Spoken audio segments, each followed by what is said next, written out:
Telepathy. हम में से ज्यादातर लोग अपनी जिंदगी में इस तरह का अनुभव करते हैं कि कुछ देर पहले ही हमने मन में विचार किया हो कि हमारा खास दोस्त हमें फोन करने वाला है और उसके कुछ देर बाद ही उसका फोन आ जाता है। ये चीज का हम में से हर कोई अनुभव करता है। इसके अलावा कभी कभी हमारे पास कोई व्यक्ति आने वाला हो तो उस समय से थोड़ी देर पहले ही हमें उसका आभास होने लगता है।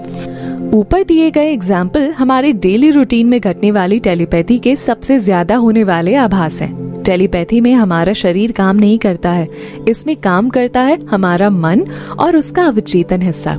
इसीलिए जब भी टेलीपैथी का अभ्यास करें तब मन को शांत और शरीर को शीतल कर लें। अब हम टेलीपैथी को समझने के लिए इसे 3 भाग में बांट लेते हैं। पहला, इसके होने का कारण, यानी किस तरह ये की जाती है। दूसरा, खुद की एनर्जी से इसे कैसे करें।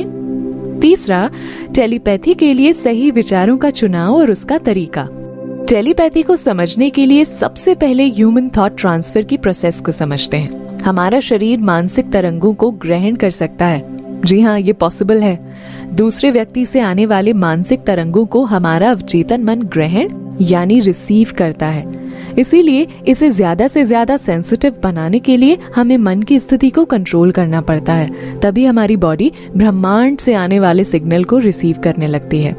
अगर हम अपने मन को कंट्रोल कर सकते हो और मन चाहे आदेश उसमें भी डाल सकते हो तो आप घर पर ही टेलीपैथी का अभ्यास बिल्कुल आसानी से कर सकते हैं। टेलीपैथी में हम थॉट को इलेक्ट्रिक सिग्नल के रूप में ट्रांसफर करते हैं। हमारा मस्तिष्क इस कार्य को इफेक्टिव तरीके से तभी कर सकता है जब हमारा मन शांत हो। उस स्थिति में ये आसपास तैरती तरंगों को महसूस करने लगता है। इसलिए जब भी टेलीपैथी का अभ्यास करने जा रहे हो, मन मस्तिष्क से विचार शून्य हो।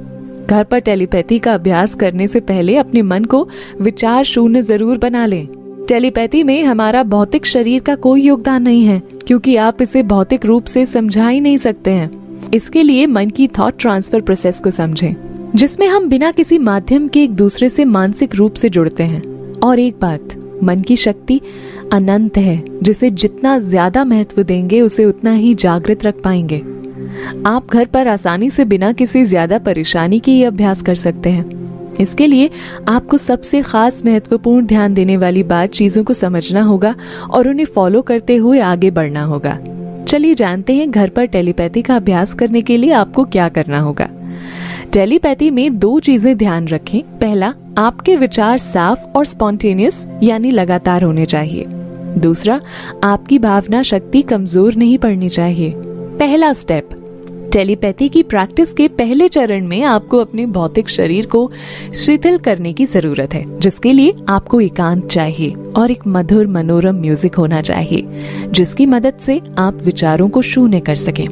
इसके अलावा आपकी एकाग्रता और भावना शक्ति मजबूत होनी चाहिए। ये आपके द्वारा भेजी जाने वाली इलेक्ट्रिक सिग्नल को एम्पलीफाई कर देता है। दूसरा स्टेप, टेलीपैथी का दूसरा चरण आपकी प्राण शक्ति पर कार्य करता है।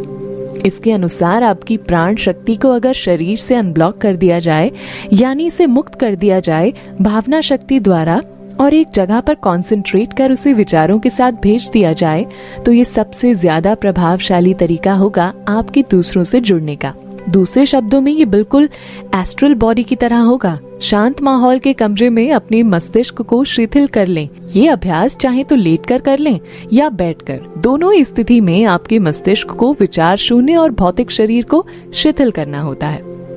अपने आप को विचार शून्य बना लेने के बाद जब हम प्राण शक्ति को एक जगह कंसंट्रेट कर लेते हैं तो हमारी आध्यात्मिक शक्ति बढ़ जाती है, जिससे हम ज्यादा विचार शक्ति संपूर्ण ब्रह्मांड में व्याप्त होने लगती है और हम मानसिक रूप से जुड़ने लगते हैं। इसी वक्त जब हम उस पर्सन से जुड़ें जो हमारी तरह की कंडीशन में हो, यानी उसका कॉस्मिक लेवल बढ़ा हुआ हो, तो टेलीपैथी ज्यादा बेटर तरीके से होने लगती है। इसी तरह से हम किसी से भी टेलीपैथी के द्वारा जुड़ सकते हैं, लेकिन ये ध्यान में रखें कि हमें सिर्फ उसका ही ख्याल करना होगा और वो हमसे कॉस्मिक लेवल पर जुड़ा होना चाहिए। ये कार्य तब ज्यादा अच्छे तरीके से होता है जब आप अभ्यास रात के 11 बजे के बाद करते हैं, क्योंकि इस वक्त वो सो चुका होगा या फिर उसकी भौतिक गतिविधि मंद पड़ चुकी होंगी।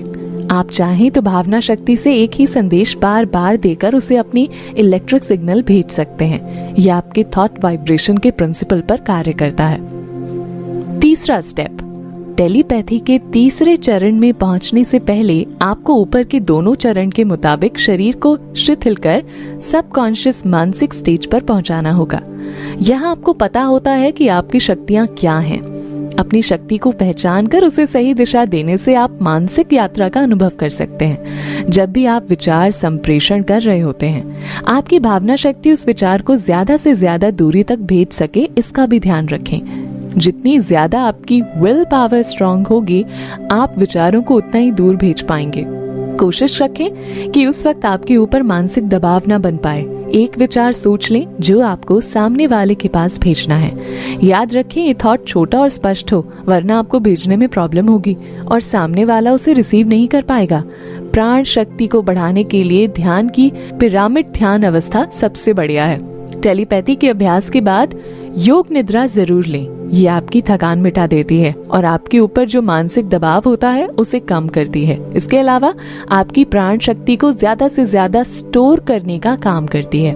टेलीपैथी मानव मस्तिष्क और मन की रचना का एक विज्ञान है। इसका अगर सही इस्तेमाल अभ्यास द्वारा किया जाए तो हम प्रकृति के कई रहस्य उजागर कर सकते हैं, क्योंकि मानव मन अनलॉक होते ही आप आम से खास और आपकी मन की शक्तियाँ असीम हो जाती हैं। जरूरत है तो बस धैर्य के साथ नियमित अभ्यास करने की।